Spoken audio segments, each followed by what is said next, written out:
Where's he? Hey, hey. I Hi, can't mate. see, I can't see ya. Turn your video on. Yeah, yeah, yeah. How you going? Yay! Yeah, I'm good. I'm Good, good. good. Let me just get you into the gallery views. So yeah, it looks nice and tapper. How you doing? Oh, back to the pants on.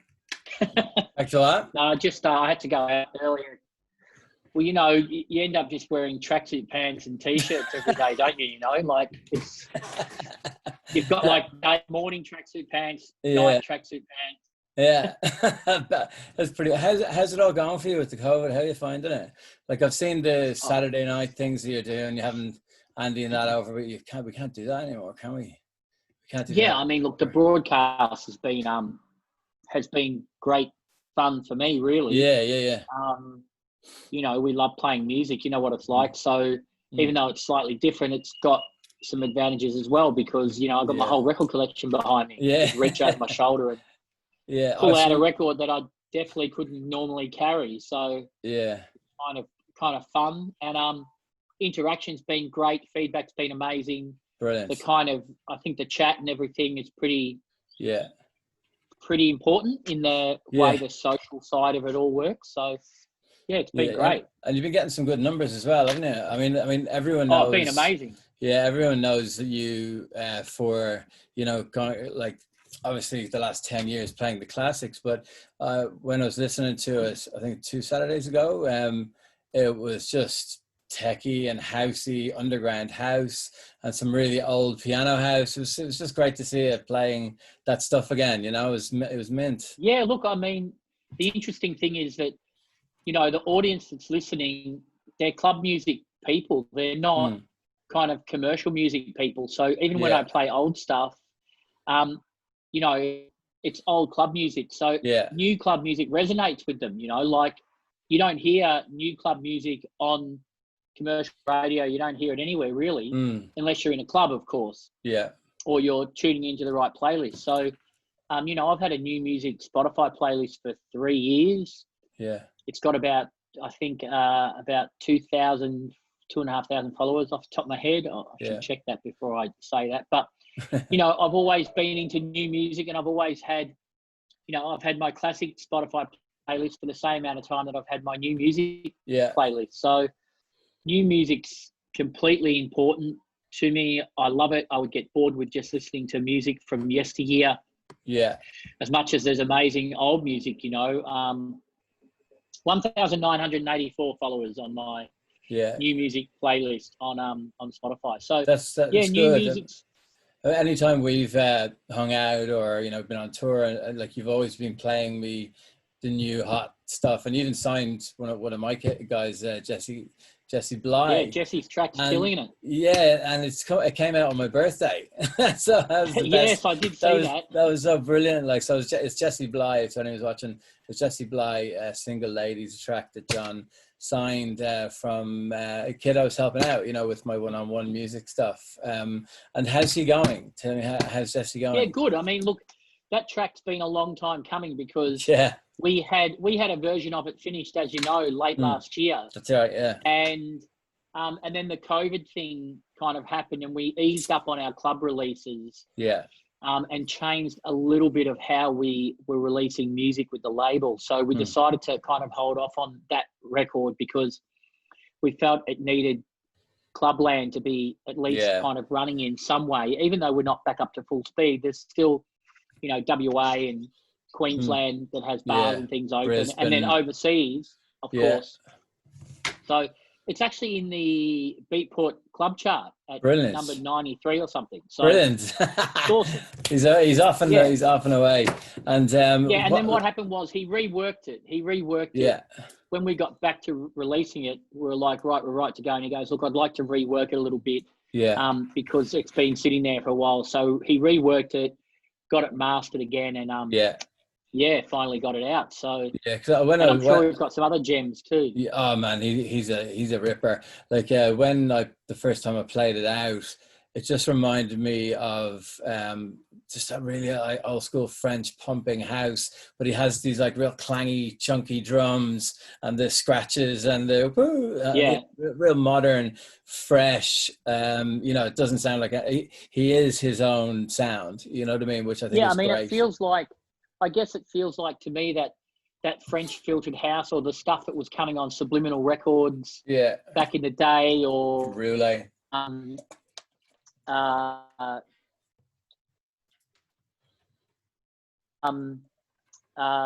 trying to think of the Austin's Groove kind of thing, you know, like it's a cool record, you know, really cool records. Man, I went back. House and house, so I think it's got a broad. Sorry, I went back and had to listen to one of your old projects, Blackout, Gotta Have Hope. Yeah, man, and I was like, holy shit, I didn't know that was John, you know, and that, and I can remember pretty much the decade. It was probably around when Professional Widow came out, and it's so funny because that it's just like one of my huge influences is Jacques Leconte, right? And he did a lot of that stuff, like his first label, he's Stuart Price, right? And I heard that bass line, I was like, that sounds just like a bass line from Jacques Leconte's album. And I was like, they're very, very similar, but like, I was just like, oh, yeah. And then you were doing the funk, what was it called again, with Tim? That was a Funktified or something. As a duo, you're doing all the funky stuff. You did a mix of Electro Funk Lovers. Electro Funk Lovers, yeah. And so like even all that stuff back then, that still sounds relevant because it's just so chunky and choppy, and you know, they Gotta Have Hope. And then I think you went into like a Star Wars theme tune or something like that for the breakdown. Yeah, I mean, look, that version of Gotta Have Hope was actually an international remix. The original version didn't have the it's a 2001 A Space Odyssey. Yeah, Space Odyssey. Which Elvis Presley famously used to use as the intro to his concerts. Yeah. And that was Dillons and Dickens, who were UK guys that did the remix, and they added that.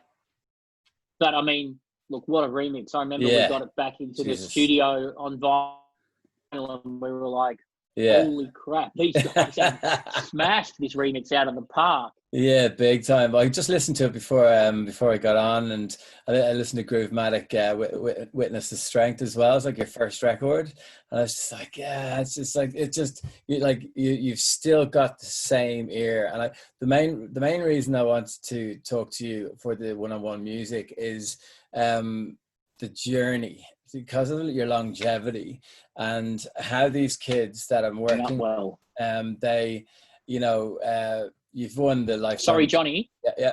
Sorry, I missed a whole bunch of stuff then because my internet dropped out. Back it's all cutting out. It's all cutting out. You back? Yeah, you're back. Yeah, I don't know what is going on here. It should be fine. I mean, I do a DJ broadcast out of here. Yeah, it's fine. So yeah, I was just give me 1 second. Okay, go give for me it. 1 second. Live. To make a modification here. All right. Live tech update. I'm going to go old school and bypass the Wi-Fi. And go G4. And go with my physical landline. Yeah. I'm going to add in here. Beautiful. And we'll see if that.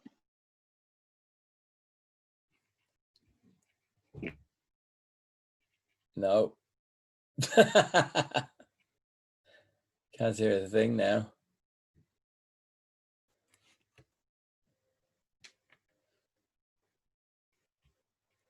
Hello. Okay, you're back. Hey, there you go. Right, sweet. I'll edit that out or something. Yeah, one of the main reasons I wanted you to get on to these super sessions is because you've been around so long.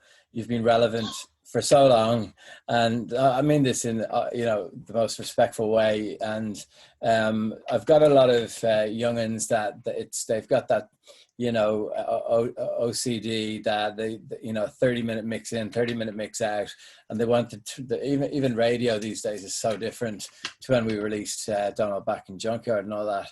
Yeah. And you know, the advice that I would want you to give, say like, let's take the Potbelleez for instance, right? How, like, taking me out of the equation and just using it as an advice of a journey of how to do things and what not to do.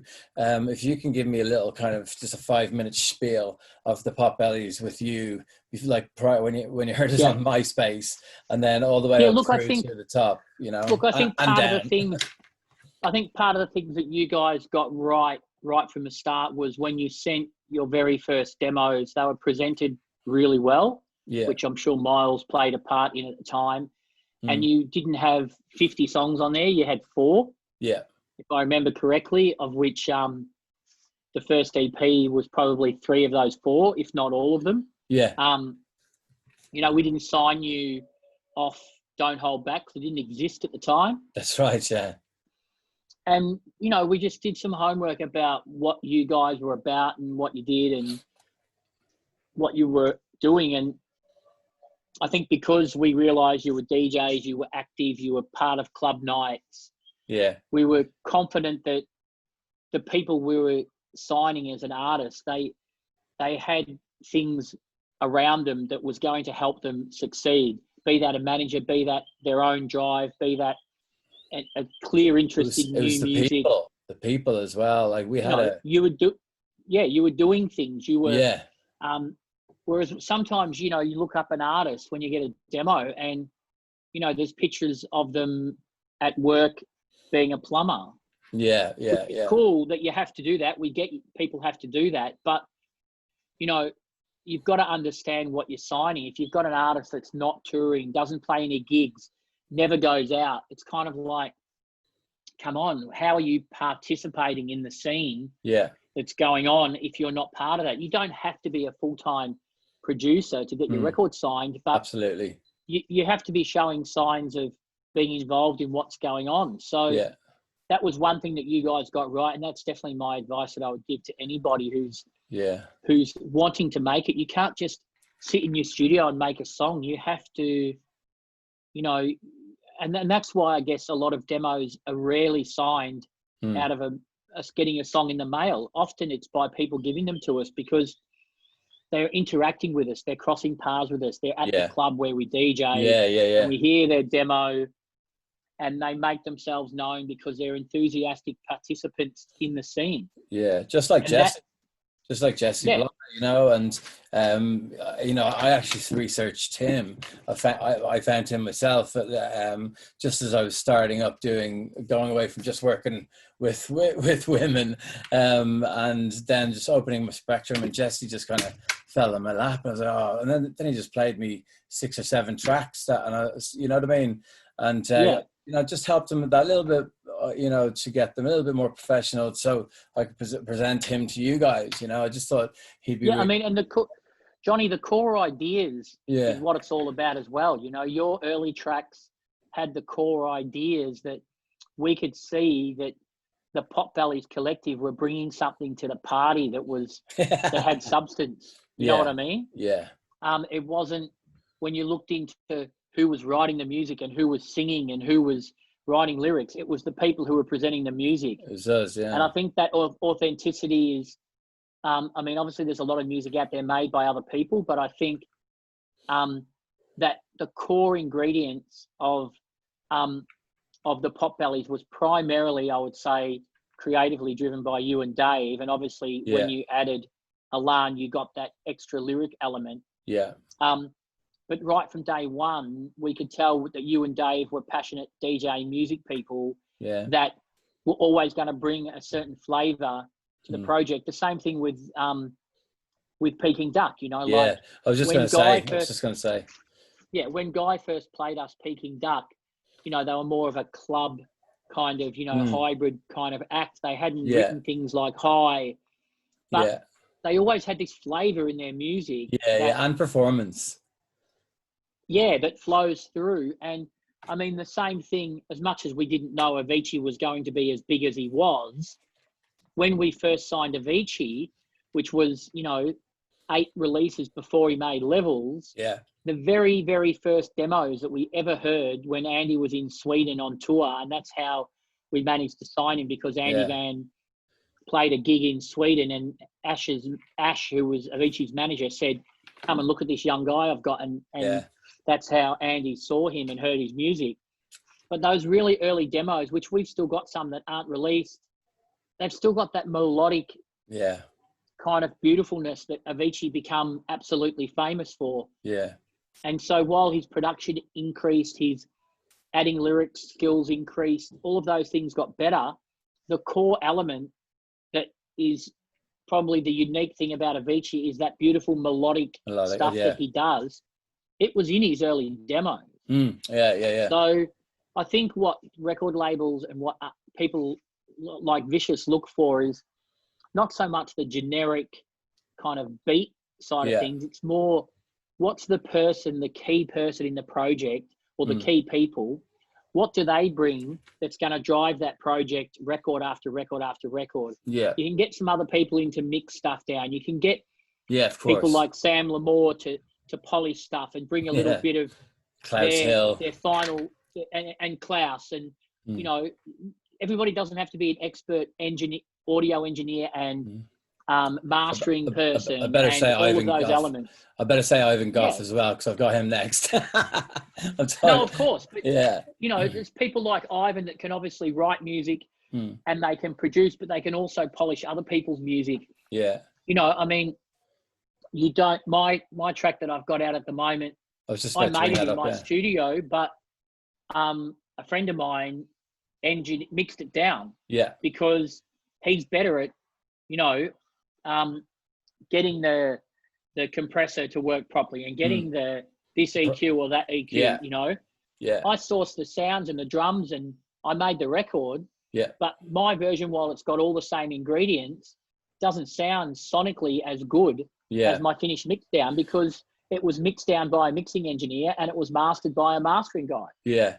It's funny that, because that's the next thing I was going to bring up, is that a lot of young DJs, obviously because they haven't got the money to spend on mixing and mastering, but they think that they can mix and master, and mixing a record is a whole science apart from the production, and then mastering is a whole other science as well. So from the very, very start, we went, we knocked on Sam Lamore's door, and we literally made, we'd made Downhill back in the day, but then it took us about 6 to 7 months to perfect it, like to the frequency, and then with the arrangement, I think us and Lauren Padman did about 70 different versions, and then we got down to our sort of Akadaka, arrangement, and we used that arrangement a lot through a lot of our tracks, Yeah, I mean, even going back to that, if you remember, we had a little tweak done on the radio edit to pull back the filter the bass synth down. Yeah, filter the bass synth a little bit. I was so against that, man. I hated that. Yeah, but it really didn't change the core of the record. No, it didn't. What it did do, it made it a less aggressive sound for commercial radio, and it was part of the reason that, the reason songs are hits is 90% because they're great songs. Yeah. And Don't Hold Back is no different. So there's no way that changing a synth turning down the filtering on a synth turns it from being a terrible song into a great song. Yeah. But it just opened up a few more commercial radio ears to it. Which So they don't in the long run. They don't hear that bang. And that's the thing, like when I wrote it, like, I'd just come back from, something like my mum passed away. Moulin Rouge or something. No, just come back from my mum's passing away, which was on my birthday. And so I was up in the middle of the night. I didn't know what I was doing. So I just wrote down Don't Hold Back, which was one of the first things. My mum was like, she was like, look, just go and give it everything. Don't hold back, son, and make Yeah. music worth it. And I still live to that every day, to make music worth it.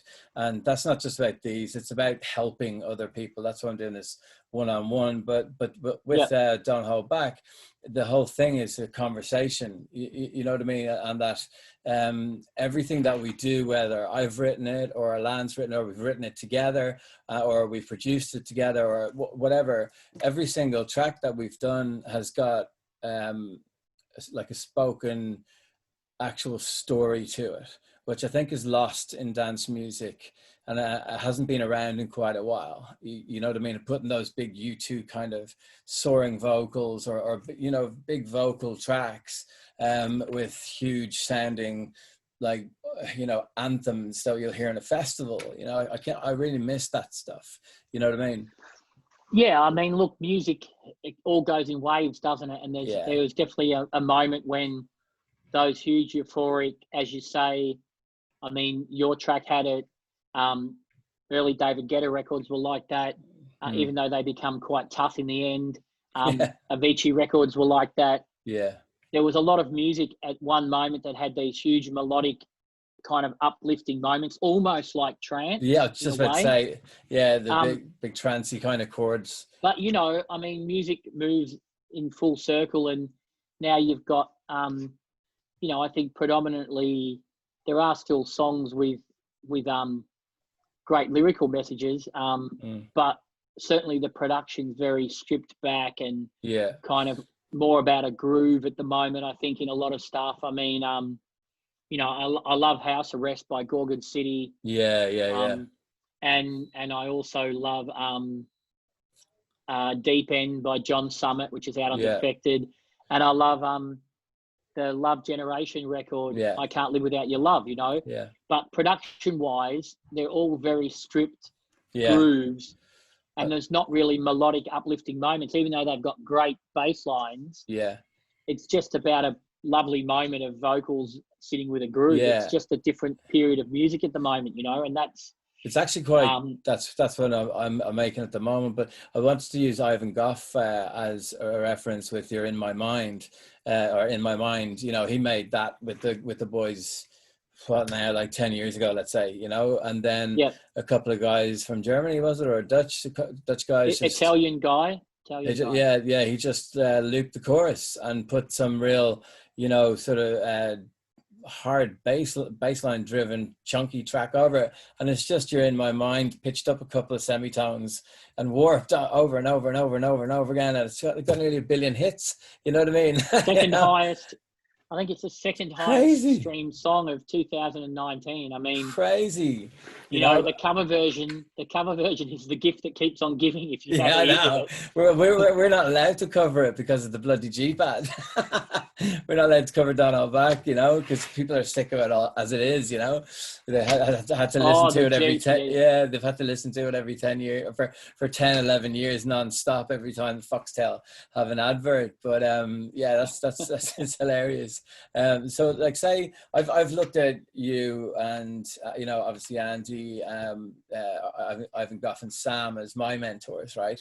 And now I'm mentoring people. So I'm going to be a little bit selfish here and get your advice to me as someone who is on the road towards that, you know, like Ivan Goff stage or Sam Lamore stage, technically, with the situation that the world is in now, right now. And I've also got a whole new bunch of my own stuff. And this goes for other people who are in the same situation as me. If they're mentoring, I know there's a girl called Nancy Littman. She's the same. She's brilliant. She does it on, you know, indie music, you know. You know, what would be the first thing you'd say to people like myself, you know, like, you know, you, Ivan, Sam Lamore have really, you know, molded me. Look, I feel like, I mean, look, guys like, I mean, I think obviously Ivan and Sam Lamore are, you know, I mean, you know, they are miles different to me when it comes to the studio stuff. I mean, no, I mean business-wise. Yeah, but business-wise, I think you know, the lessons that you probably learn over time, I think, is you need to, you know, you've got to stay passionate about music. That's step number one, right? Yeah, you know, if you're a DJ and you're not actively sourcing music, if you're not going now, obviously we used to go to a record shop every I Tuesday, every know. Wednesday. Miss Shit would that. come in. You get Right, your of course, bag of white labels, you know. yeah, we used to love that, right? Yeah. But you can't, obviously you can't do that now, but you know, there's a whole bunch of music online, and just because music's online and you can buy it from home doesn't mean you don't have to research. I mean, I look at playlists from Radio 1, I look at other DJs' playlists. Yeah. I go through DJ charts on Beatport, on TrackSource of DJs whose music I like and trust. I've seen how you organize your music. It's phenomenal. Yeah. It's phenomenal. Yeah, it's pretty. a lot of work is put in there. Yeah. Yeah, I mean, I would probably do, you know, when I'm busy with the DJing, I'll probably do 4 or 5 hours outside of the DJ box every week. Yeah. Just sorting through music. Yeah. Because, you know, there's so much music out there, and it's a lot harder to, I mean, you can carry more songs, but it's a lot harder to reference what song does what. And, you know, so I think, you know, the first step in anything to do with remaining relevant is, you know, you can have a conversation with Ivan Goff about new music any day of the week. Any day of the week, yeah. And you can have a conversation with Sam Lamore about new music. You can have a conversation with me about new music. Yeah. And they may be using that new music influence to steer their production style. Yeah, yeah. Or to take reference from it. I'm using it most of the time more as a DJ kind of tool, because I'm more of a DJ than I am a producer, even though I have made some music.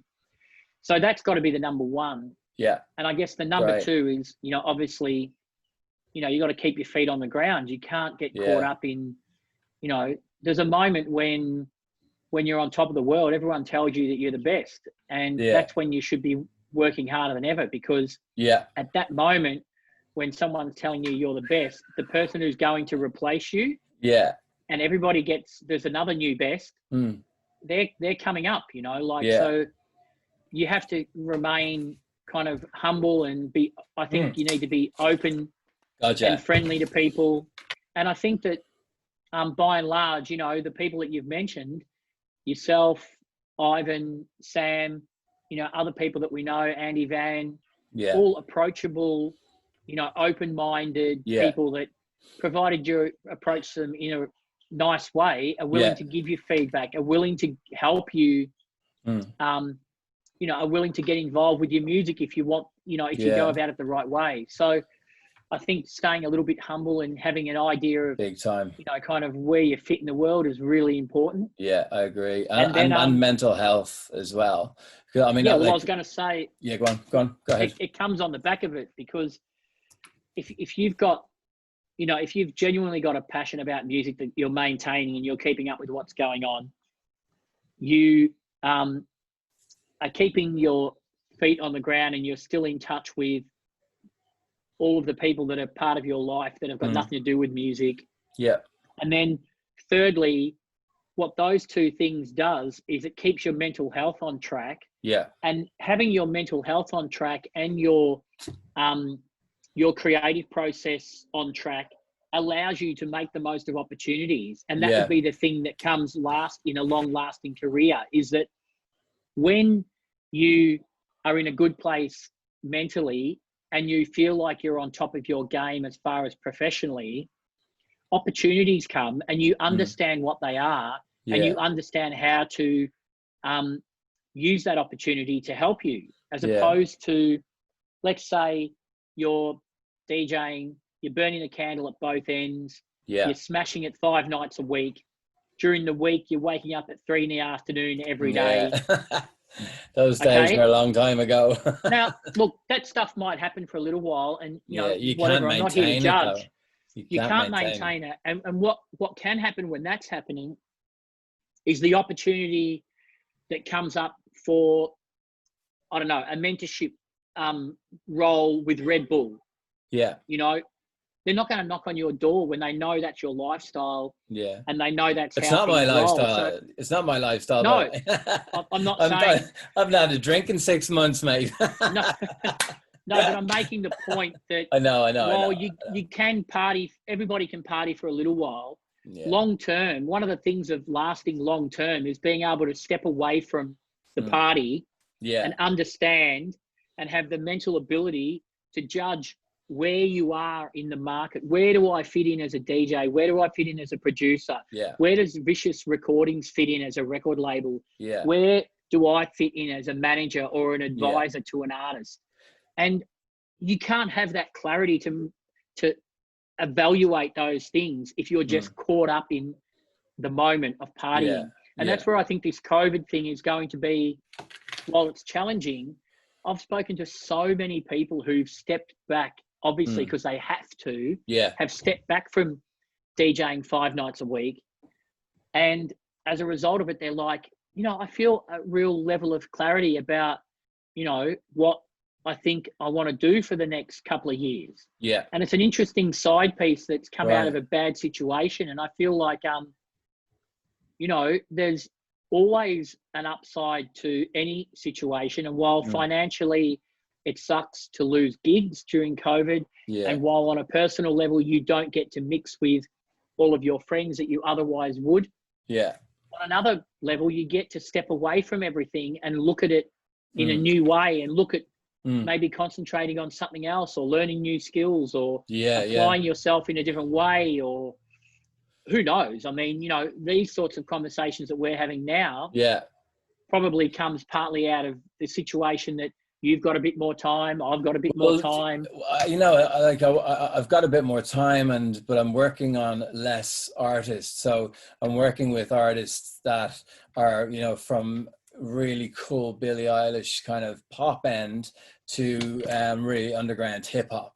You know, full spectrum, you know, and for my own stuff, I mean, you know, I know you never do this, so I'm not going to promote it, but you sat in a room with me for 2.5 hours going through 30 demos, you know, and to have that, or to have someone, you know, like to have you do that for me is I'm doing that for somebody, and I'm taking that. I'm taking what you did for me, learning from it, and I've, you know, even from that day, I've had a different outlook as to how somebody's looking at me. You know what I mean? So, and then you know what you said is great.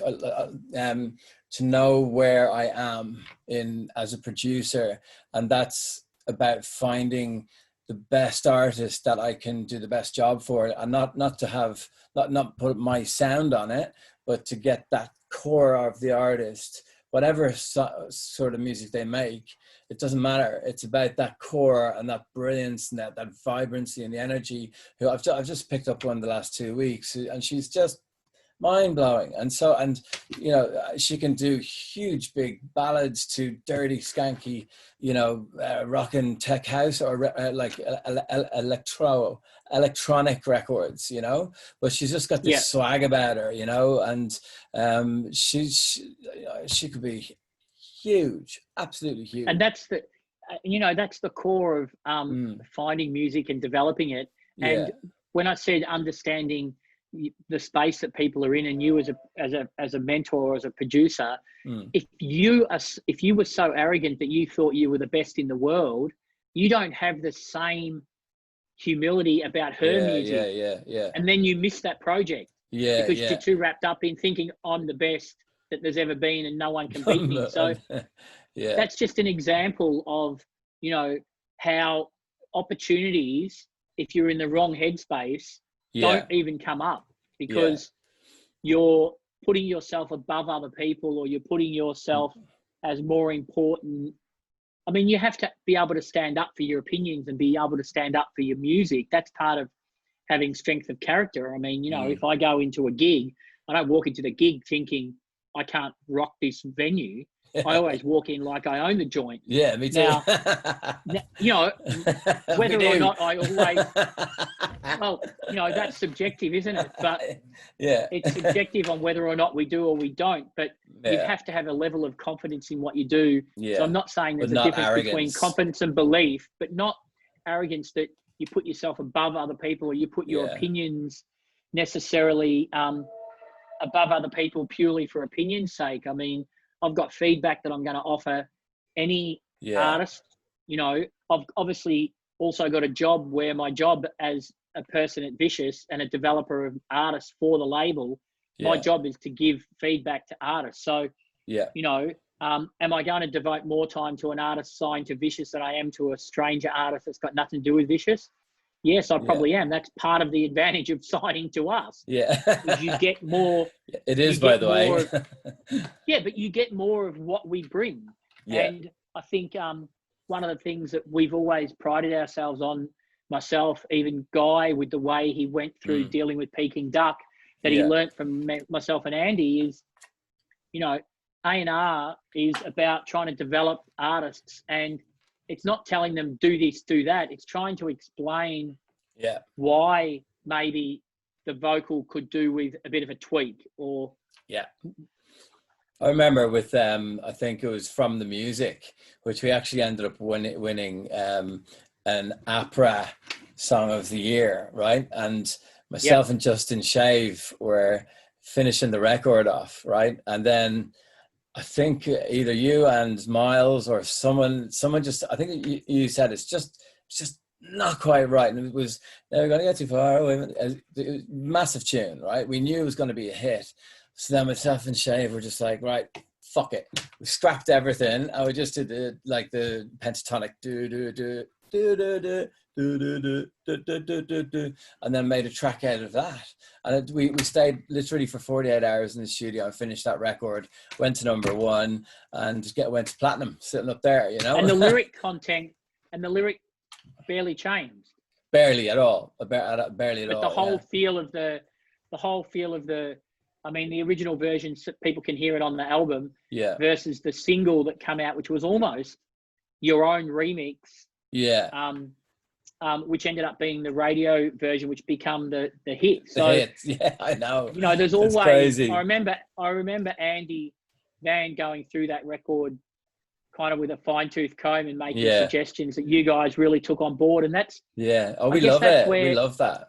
You know, no matter who you work with, you don't necessarily have to always do everything they say, but you've got to have a level of respect that they're coming at it from a, you know, look, artists ultimately have the right to go, I love it how it is. It's my song.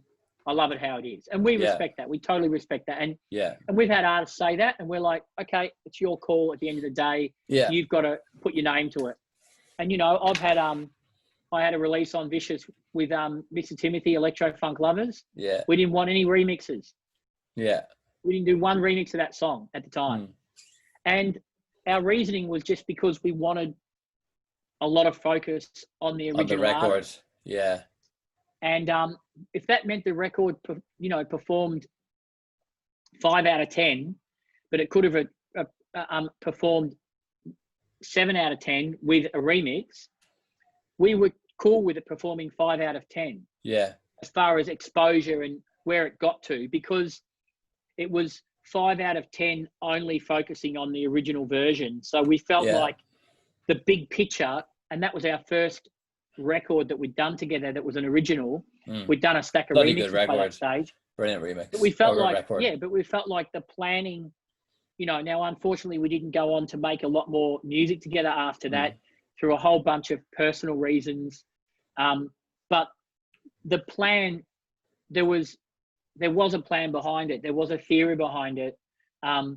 I mean, Daft Punk's somebody that, not that we're saying we're in that league by any means, but Daft Punk's somebody that didn't have a lot of remixes of their stuff early on, because I think, again, they were shaping their own project exactly how they wanted to shape it. And they didn't want to be tinted by potentially a version that sounded completely different. Early days of Madison Avenue, we had very strict remixing criteria for that first release, you know, and that was, again, part of just keeping focus on the original version, which ultimately was a version that got played by radio worldwide, went to #1 in the UK. And we didn't water it down too much with 20 other remixes. I mean, there's been a few remixes now over the years, but at the time, there was really just the Droners remix back in the day when well, it came out. I'm a huge advocate of that, and I think like you know, this goes to the people watching this as well, that to climb to those heights, then there's a certain expectation from you. Okay, we want that sound, and you know, it got watered down a little bit because everyone wanted another "Are You With Me" or another "Hello" or another "Don't Hold Back" or whatever. And you know, we wanted to continue that, but like develop it and bring in orchestration and all this kind of stuff. And then, you know, it all just start going sideways, and all like the remixes started being the cool part of the record, you know. And I think that's where it started going a little bit haywire for us. And it wasn't just the three of us in a room anymore. It was like, you know, when we switched record labels,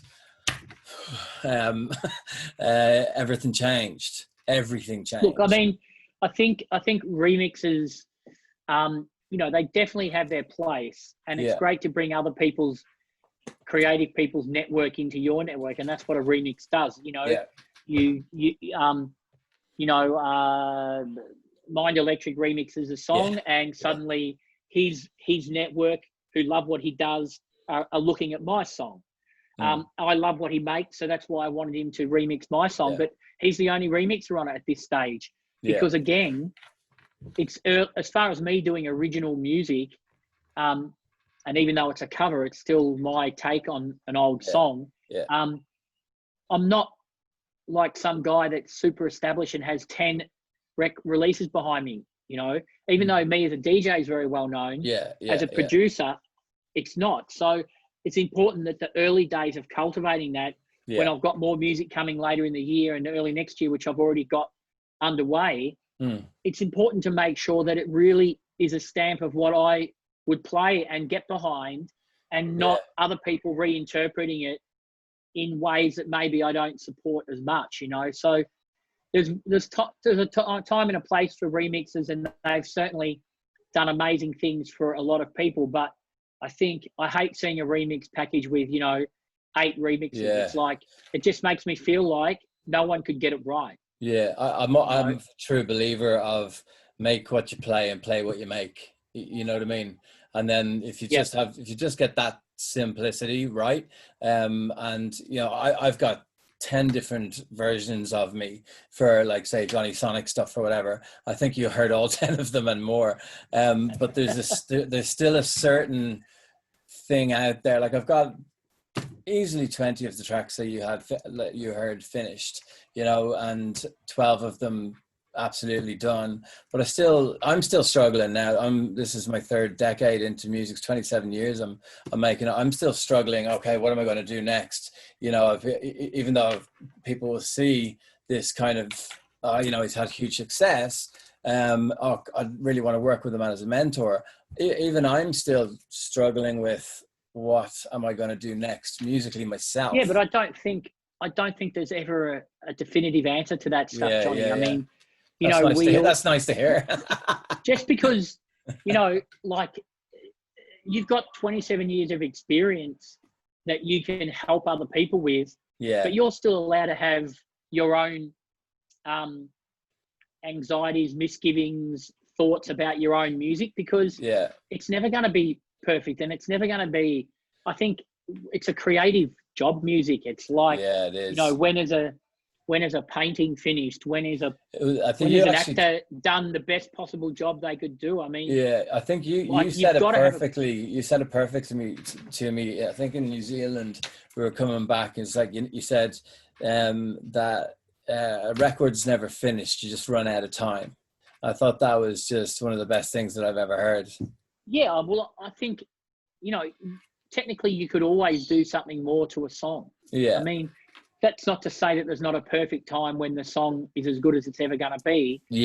But, you know, you don't hear the version of, you know, we don't hear the, you know, we don't hear the other 20 versions of In the Air Tonight by Phil Collins. We just hear the one that come out, and we don't hear the one that we've never heard the version that doesn't have the big drum.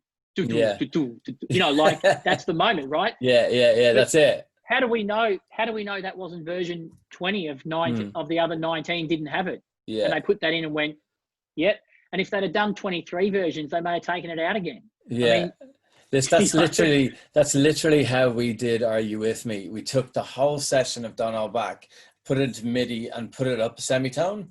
And then instead of the guitar, we just put a piano in. And the writing, we rewrote that about 30 times. So we wrote 30 different choruses to it. Verses were done, not a bother. And then we had that, like the first kind of growling. And I think I also remember back early days on that, I think maybe even Together We're Stronger as One. Yeah. Was from a different chorus to a different song than the Are You With Me bit. That's right. That's mate. That's what I have it here tattooed on my bloody arm. Together Stronger as One, and because it literally was another song, and we're like, oh, we'll get that bit of that record, grab that from over there, that bit, put it on the end, then put a whoa, and we're done. You know what I mean? Yeah, and I mean, it took 6 months though, you know. And again, we finished that one with Sam on his kitchen table. You know, well, we were sitting on the floor at the time, but you know, it's yeah. I think that's the thing that people have got to take, and young artists have got to take is, you know, at some point you've got to put the music out there. You've got to take it to the world. Yeah. You can't just keep tweaking it and changing it and be afraid. You've got to have thick skin. You've got to, you know, big time. Look, if you send your record to 20 people and 20 people tell you who you trust, I'm not talking 20 randoms. Yeah. I'm saying, you know, if I sent my song to you, Ivan Goff, Andy Van, Sergeant Slick, Piero, Tom Evans, Dirty South, Gabby Columbi. Yeah, I love if I send my song to those 10 people and everybody come back and said no, I would take it on board and I would think this song's not good enough. Yeah, it's funny. But Gabby's my first interview on this. If I send it to all those people and then, you know, everyone gives me a little bit of criticism, but you know, you hate it, but everybody else is like, cool. With no offense to you at all, I'm gonna think, hey, this is going okay. It's not up Johnny's alley, but you know, the other feedback was positive. Yeah, you're probably not going to send your music to 20 people. You're going to trust your own opinion a little bit. But I think pretty much the people you need to have said trusted here. Yeah, you guys are literally the people you said are the only people I trust outside of my missus, and you know my missus, you know, like she's the happiest person alive, you know. And you know, I have countless people I know who play their songs to people that are outside of the music industry. Yeah. And they value the feedback in a different way. Yeah. They don't value necessarily whether it's an amazing club record or the bass line's awesome. Yeah. But the overall general catchiness. Sometimes it's great to get that feedback just from somebody that listens to, you know, stuff that you don't listen to every day because because they get a completely different perspective. You know, that's a brilliant thing about Christy when she comes in and listens to my music. She's just like, I can remember like this girl that I've just kind of brought on in one-on-one music. She has this track that I couldn't remember the chorus for the very first time because I'm thinking of, you know, the bigger picture. We need to get this out. We need to take out those beats, and you know, Christy's away singing it like the next day. You know, like what are you singing? And she goes, "Oh, the girl that you're working with," you know. And now I'm just sending her the exact version, the demo, just now with all different hooks to go under her vocal. So like all different bass lines. I send her like 10 of them, and then she'll pick which one she likes, and I'll build the rest of the track around that. You know what I mean? But I mean, the great thing, I was going to say, the great thing about having a third person ear as well is that, you know, they don't care how much you've worked on the song. They don't care how much you've labored over it. Yeah. Whereas sometimes you become more attached to a song because you've worked on it longer, you know? Yeah. I mean, I don't know how many times I've been given 3 or 4 demos and me and Andy have gone like, we love track 3. And they're like, what? You love track 3? I just made that yesterday. The other thing I worked on for a month. Why do you like track 3? You should like track 1. And we're like, you know what? our ears don't care how long you struggled over it. Yeah. We just care about how it sounds, and that's what I the was, great. yeah, I was That's what so the great gobsmacked. feedback about completely separate feedback from, like you said, Christy. You're so caught up in the art of creating it Yeah. that you kind of miss the big picture a little bit.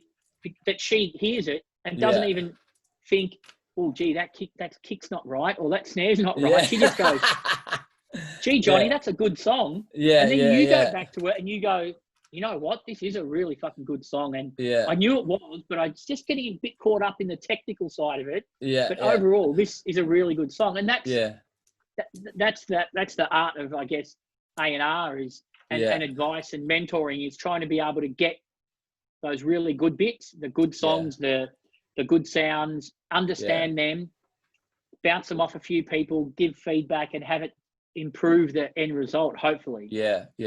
It's great. Like going back to that time when I was in the studio and you spent so much time with me.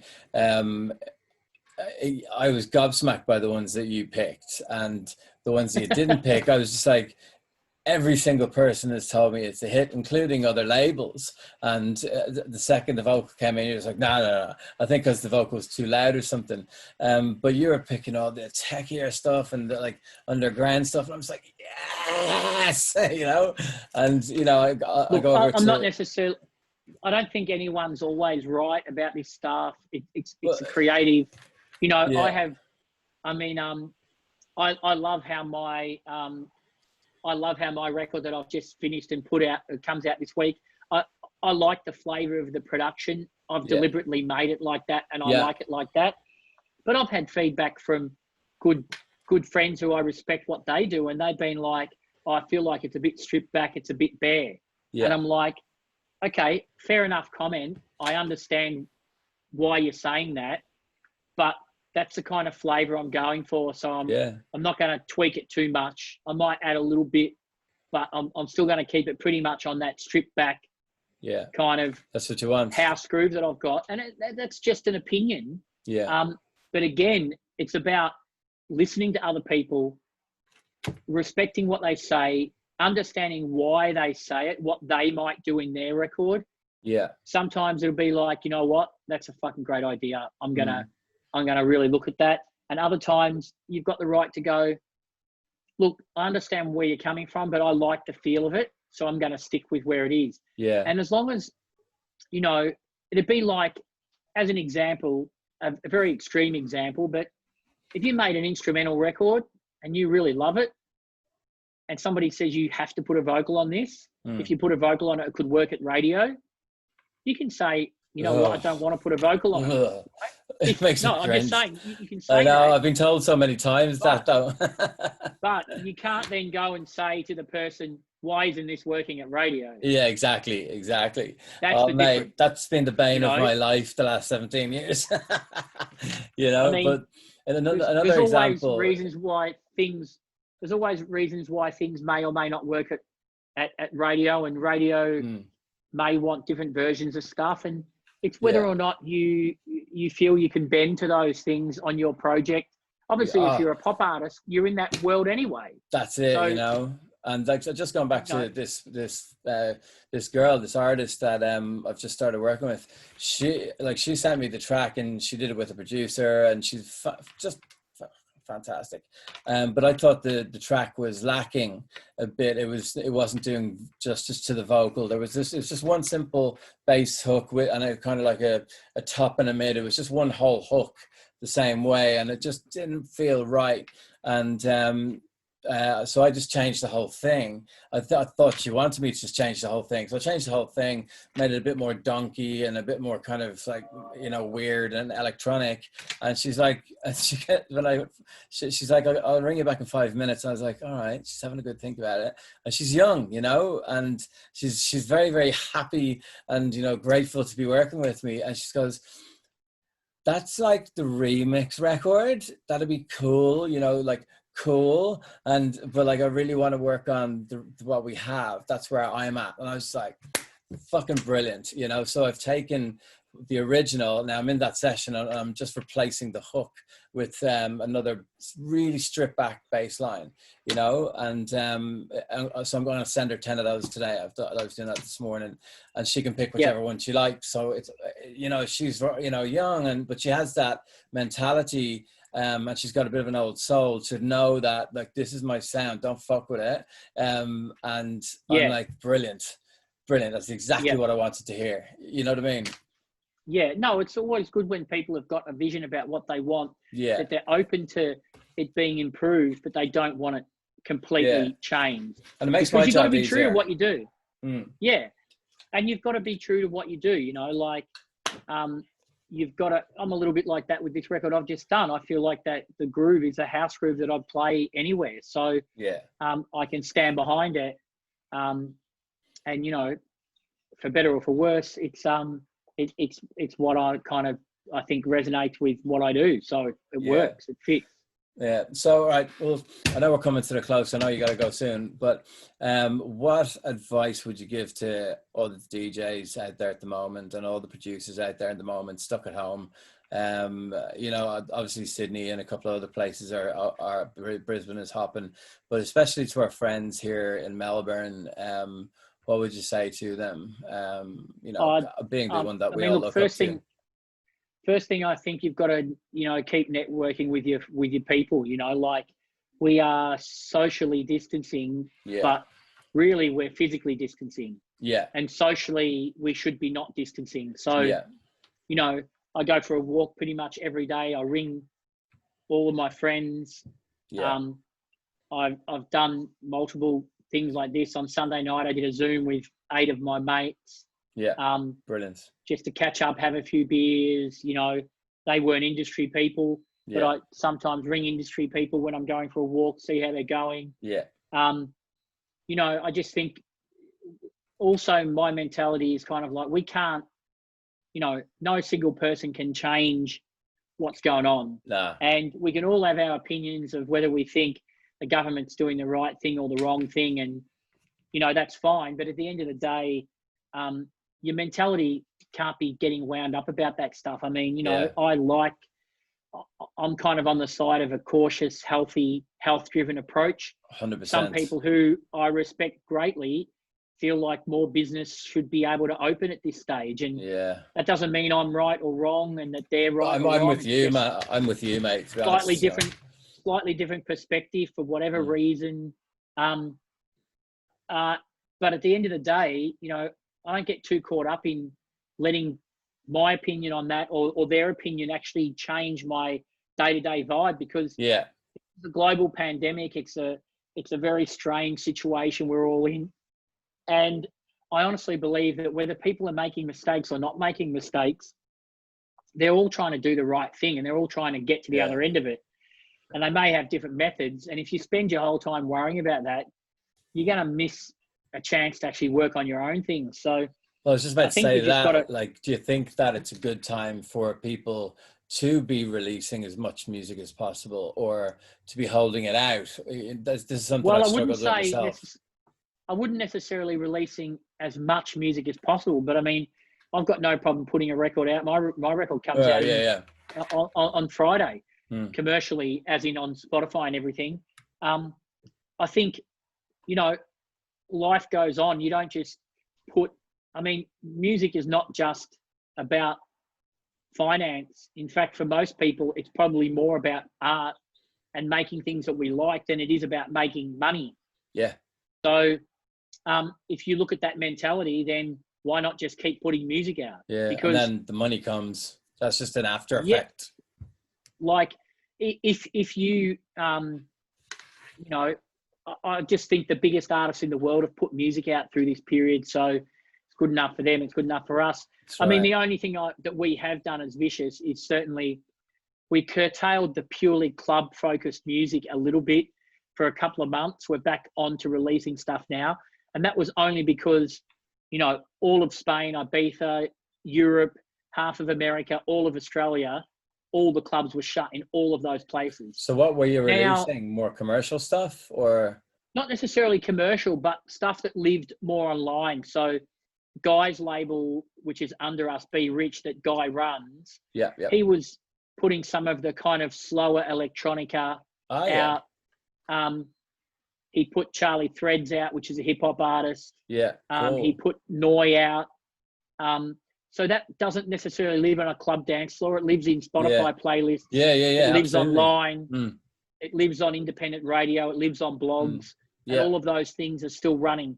Whereas the releases we pulled back on a little bit was kind of like the instrumental tech house record that really does revolve around a dance floor when dance floors aren't going. So, and when I say we pulled back on, we probably, you know, for 3 months didn't put that sort of music out and just scheduled it for later in the year, knowing things would improve. And now we're back onto a full release schedule. So I think, you know, it depends on what you're doing and what stage your project's at. But I mean, if you're an established artist that puts music out regularly, your fans still want to hear from you. Absolutely. You've still got a brand to upkeep. If you're a brand new artist with a brand new project, maybe you want to wait. But on the flip side, maybe there's opportunity now because you know, you're not going to be competing for an interview spot with Dua Lipa because she ain't going to be touring Australia. It's like say the what you call them, the Rubber People guys, you know, Mobin and Kane. They're doing like a track a week. You know, they're just pumping out like disco house, techie house. You know, they've got their formula down. You know, Kane, you know, he's just a great new mind, a great young kid coming up, and you know, Mobin putting his technicality into it, and they're just like every week. I mean, you know, there's lots of different people doing things lots of different ways. There's no necessarily right or wrong, but as long as you've got some method, I mean, you should never just be throwing music out without some sort of plan on how to expose it and how to get the most attention on it as you possibly can. And I don't necessarily mean mainstream attention. I mean, if you're doing underground music, what's the strategy to get it to other underground DJs? What's the strategy to get it to underground music playlists? I mean, I would suggest that probably 50%, if not more, of the playlists on Spotify that put underground music on it, and by underground, I mean like proper underground tech and techno. Probably 50% of the playlists on Spotify in the whole world are probably single people who are passionate about music. So you can find those people and you can send them your track if you've got time. And you can still create a strategy around putting your song out in this time, because you can go, you know what? I'm not going to be at my office 5 days a week. So I've got an extra day a week where I can dedicate to looking up playlists of underground techno all around the world. And I can send them my future release. And I can introduce them to me as an artist, and I can keep in touch with them long term. So that when I do have a record out, I'm in a better place. So it's not necessarily about, you know, having some mainstream strategy or exposing your records on radio or TV or whatever. It's just about having an understanding of what this opportunity and what this changed landscape, how can I work it to my advantage, and how can it help me put music out, and what can I do during this time to help my music career? It might even be, and I've said this to everybody I've had chats like this with, I've done 4 or 5. If you're on Facebook and you're an artist and your bio is not up to date at the end of this period, I mean, what the hell? If I look up an artist, if they send me a demo and I go onto Facebook and look at their page and their bio is out of date, I'm just going to be thinking, how lazy is this artist? I mean, that's what I'm going to think. I'm not going to think that. I'm not going to think that normally, because I'm thinking, hey, they could be busy touring, they could be DJing, they could have another job. But at the moment, they need it's time to be able to look at all those little things and hopefully update them. And I mean, you know, I looked on my Beatport artist profile the other day, and it has an old bio on it, and I can't update it yet. I'm trying to get into the back end of Beatport to do it. I just looked at the what you call it. What was the one I just looked on for you? Resident Advisor, and that's their bio though. That's their bio of you. It's brilliant though. But yeah, so I mean, yeah, I think that's fantastic advice with the Spotify going to, you know, like Murat in Sydney does. He finds people in Germany, he'll fly over and he'll have a little tour going, you know. But like Yeah, for the rest, there's so many people around the world that tour. They come, they meet somebody like, you know, a Thick as Thieves dude in Amsterdam, and the Thick as Thieves guys love the music, and they work out a way to get them over here, and they don't need to be some mainstream. I mean, look, Maceo Plex has never had a record in a top 40 chart anywhere in the world, you know, and he tours the whole world. There's hundreds of DJs that tour the world who've never had top 40 records. It's not about, you can make a very good living. James Jones and stuff like that, I mean, you can make a very good living touring, being a music artist that isn't aimed at the mainstream easily. But again, you can't if you're not networking within your own world, and you know, and you're not switched on with what's going on. You know, that's great. I think advice. you should have some idea of where your music sits. You know, if somebody says to you, okay, what DJs do you think are going to play potentially going to play your song? You should have some idea of who might play it. You should have some idea of what other songs are in the same world. They don't have to be exactly the same, and you don't have to make music like everybody else. But I mean, you know, Nick Fanciulli is a tech house DJ. I mean, he's different to Mark Knight, who was also I was just about to say, DJ.